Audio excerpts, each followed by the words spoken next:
for the special counsel. Out of respect for his process, we will not be discussing incremental responses.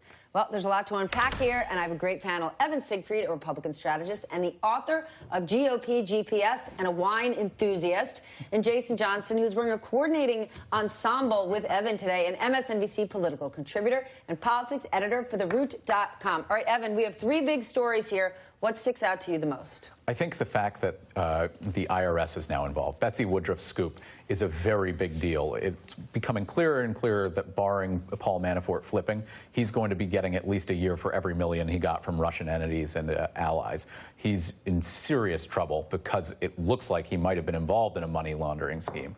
Whether or not the IRS Special Investigations Unit is also targeting the president, that remains to be seen. But one thing they do have access to that they don't need to ask for is Trump's tax returns. Exactly. The big T. People within Trump's own team tell me that Trump goes off the rails if you go anywhere near his taxes. So if you now have the IRS in the mix, we learned yesterday that Eric Schneiderman is now working with Bob Mueller.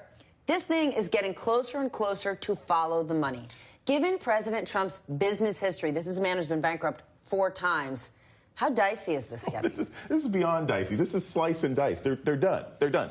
Look, when Paul Manafort, when the FBI no, and they're not done. We've said they're done, and this is unreasonable. No. I don't mean Patriots were done in the Super Bowl in the first exactly. half. I was never a Falcons fan. I never trusted. More I knew than they were the going to first fail. half. Yeah. But no, from the standpoint, this is not about the president himself. This means that the people next to him are going to be in trouble. This means that you're going to have somebody, at least symbolically, probably put on a perp walk. And the fact that the most important thing that I notice in these stories is Mueller knows we're going to go after these guys at the state level because Trump then can't pardon them. And that's where people are getting nervous. That's where Arpaio doesn't really matter. That's where the president can't necessarily say, I've got your back on this, because if you get hit up for some sort of charge in the state of Texas, in Washington, D.C., in something in New York, you're going to be in trouble no matter how much you want to defend the president. All right. Well, if Mueller wants to go after tax violations, he needs to do this through the Department of Justice and the tax division. There is no tax head. Could President Trump get ahead of this and stick one of his homeboys in there? I mean,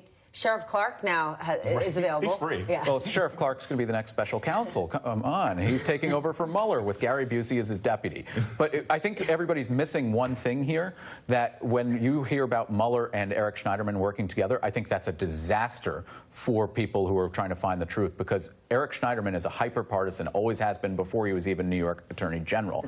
And when you inject an elected official who is a Democrat and has for years had an ongoing feud with Donald Trump and into this mess, Republicans will not move away from Trump if Eric Schneiderman brings any charges. They'll say it's politically motivated. That's a really good point. That is a really good point. I don't think that this has ever necessarily been about Republicans moving away from Trump, because most of them won't. They're going to stick with him if they think that he can help them with their agenda. But even if it's not GOP leadership, the media, this helps the Trump argument that this is partisan. They will definitely make that argument. The problem is that Mueller himself is smarter than what most people have anticipated. He's got, by bringing in the finance people, by bringing in the tax people, by saying, look, yes, I know I've got Democrats on my team, but I have Republicans as well, and I'm a registered Republican myself. And by focusing primarily on campaign staffers, not going after the family yet, not going after the party yet, he's going to insulate himself from this. And remember, this is a slow burn. It's going to take years before anyone gets in any sort of real trouble. And I think that the sort of partisan hyperventilating of, oh my gosh, these guys are Democratic, is going to make a lot less sense. It's going to be much less problematic down the road. But you're talking about the Mueller probe, not the Schneiderman probe.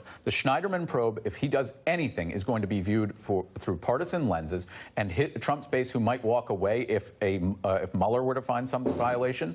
They would see that the Schneiderman people. But Evan, maybe this isn't about Trump's base and getting votes. Maybe it's about violations. Maybe it's about crimes, and that would trump other things. It is about crimes, but if you have a base that is going to reject it based upon who the person is that's bringing it and has had a long history where you can actually document that you are going after the president because you don't like them, that doesn't look good, and it will actually calcify Republican support around him.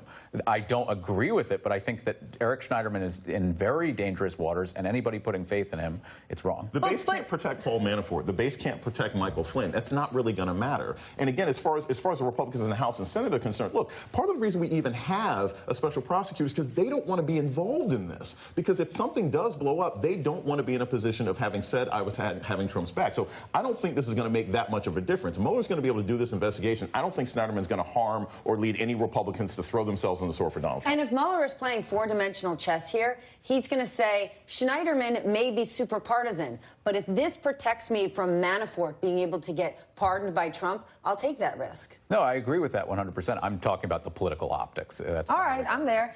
Now, President Trump's lawyers arguing or making the point he didn't obstruct justice. I kind of think, of course, they would. That's their job. Right. I'm bemused by this, that they're doing this early. Like, it was this preseason. We're going to lay out our arguments now and see what Mueller's going to give us. It doesn't matter. The president, look, this is what we've seen all along for this president. This sort of tendency to, like, I want to lay out my case early. I want to sort of lean on you. It's similar to him calling Chuck Grassley right before his son's supposed to testify. These are all... that, for me, is a beauty. Exactly. Calling Chuck Grassley. Ethanol. Right. Want to talk? Exactly. I mean, come on. But he does these sorts of things all the time and then doesn't realize that this looks like you're obstructing justice or is at least leaning on people really, really hard. So, again, his lawyers are going to make whatever complaints they want, and I'm sure Mueller said, thank you very much, put it in the garbage can and continue his investigation. I get that does kill me. Sort of the, let me lean on Chuck Grassley. Let me not thank Gary Cohn. Like, it's just so obvious. It's painful. Like, up your game a little. I don't know. All right, we're going to take a break.